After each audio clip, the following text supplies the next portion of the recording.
3, 2, 1. Hi, this is Genesis, and you're watching Dante's Boxing Nation. Dante's Boxing Nation, what's going on, guys? So the walls continue to close in on Canelo Alvarez as he finds it harder and harder to find an opponent that a network will accept. We heard talks that the two front runners was Badou Jack and Jermall Charlo for Canelo Alvarez, but I can tell you, historically, if you paid attention to the sport of boxing, then you know whenever a fighter or even a promoter says we're looking at 2 or 3 opponents right now for the next fight, now that list will usually include some tough opponent that everyone wants them to fight, and it will also include someone that they feel will be a guaranteed win, their weakest link. And guess which opponent they usually choose to fight? And let me clear it up. When I say they, I mean fighters like Canelo Alvarez. Manny Pacquiao used to do this all the time when he was with Top Rank. Him and Bob Arum, they would give this long list of possible opponents that he was going to fight next, and then he would end up fighting Chris Algieri, or he would end up fighting against Brandon Rios. So Canelo, he's had the luxury of doing this for quite some time, but now it's getting harder and harder for him to do it. So we all know the talks was Canelo Alvarez, he was looking at, once again, Jermall Charlo or Badou Jack. It turns out he was in serious negotiations with Badou Jack, and now Badou is revealing that the fight is not going to happen. Why? He says they said the weight difference is too much. They wanted to drain the old man and fight me 20 pounds under the cruiserweight limit for the title, plus a rehydration clause. And then he says this, which really makes Canelo Alvarez look bad.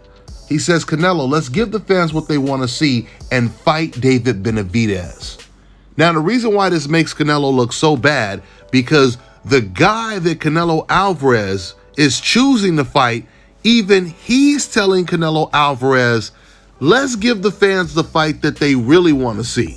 They don't want to see you versus me.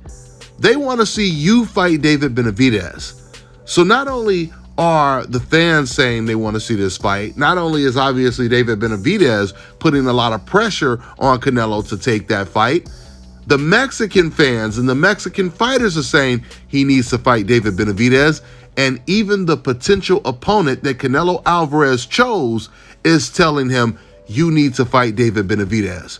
Boy, the walls are really closing in. That is a lot of pressure on Canelo. Just when we thought Canelo Alvarez, he was cornered and he had no more easy options, he had no more opponents that he could find out there, he had no more John Ryders, he finds Badou Jack, a Badou Jack that he wanted to come all the way down to like 175 when he's fighting at cruiserweight. And remember, originally Canelo Alvarez, he wanted to fight Macaboo. The only reason he never got to fight Macaboo because DAZN, they wouldn't pay for that fight. PBC, they wouldn't pay for it either. The only offers that Canelo had on the table back then was the Bivol fight or a David Benavidez or Charlo fight. Those were the only options that Canelo Alvarez had. And Canelo, he chose Bivol. Now that Canelo, he can't get the Badou Jack fight, I don't even think he could get the Edgar Berlanga fight because Eddie Hearn just recently came out and he said that they wanted the main fight, the only fight they really wanted to make with Canelo was the Bivol fight.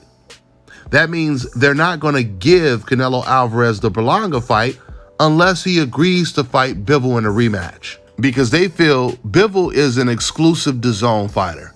Canelo Alvarez is a free agent, right?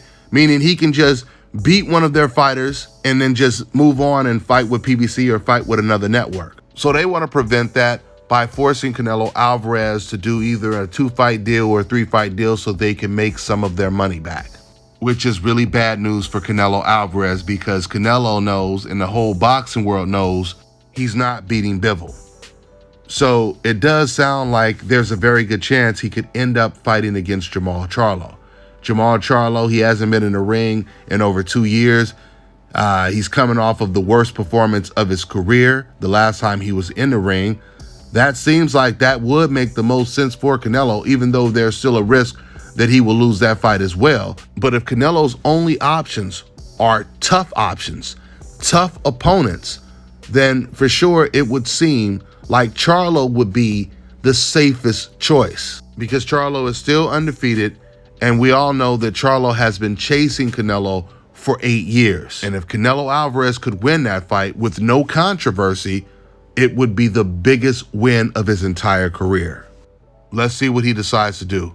That's all I got for now, guys. I'm on to the next one. All right, now check this out, guys. If you're looking to repair eczema scars, burns and bruises, dark spots and blemishes, the fever blisters, diabetic ulcers, this right here is the perfect product for you guys. It's called Elo Diki Face and Body Oil. Athletes and top-ranking boxers, they're also using it after training to reduce swelling, inflammation, and to ease the pain. So get yours today. Go to elodiki.com, like them on Facebook, and follow them on Instagram.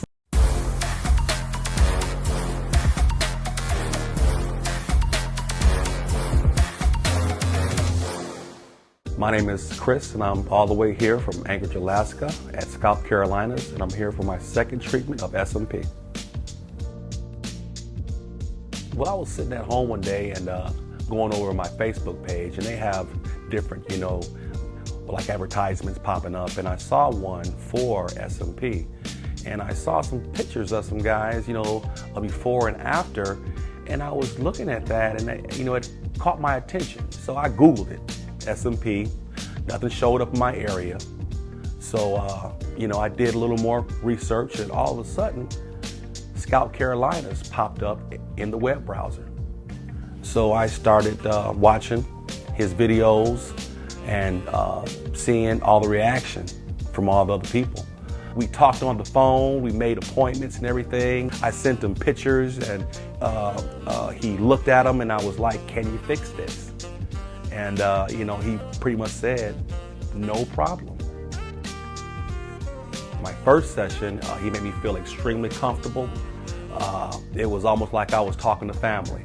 He started, and during the whole treatment, we talked and, about our families and our life, and, and things that he does and things that I do. And before I know it, the first session was over.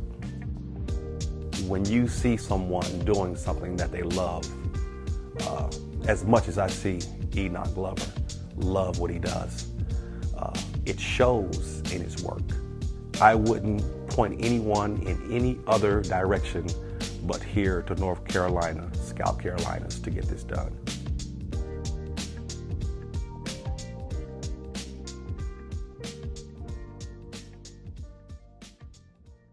Let me tell you guys about Issa Israel Law Firm. It is a full-service legal practice based in Denver, Colorado, an emerging hub for combat sports and high-altitude training. If you're a fighter inside or outside of the ring and you need a law firm you can trust to fight for you, visit thefighterfirm.com or email help@iilawfirm.com. Legal representation is usually limited to plaintiffs or defendants in Colorado, but iFirm can help anyone in the world with trademarking their business name, logos, and U.S. immigration issues. This brother has been my attorney for a while and helped guide me through all kinds of business and civil issues, so make sure you guys go to thefighterfirm.com.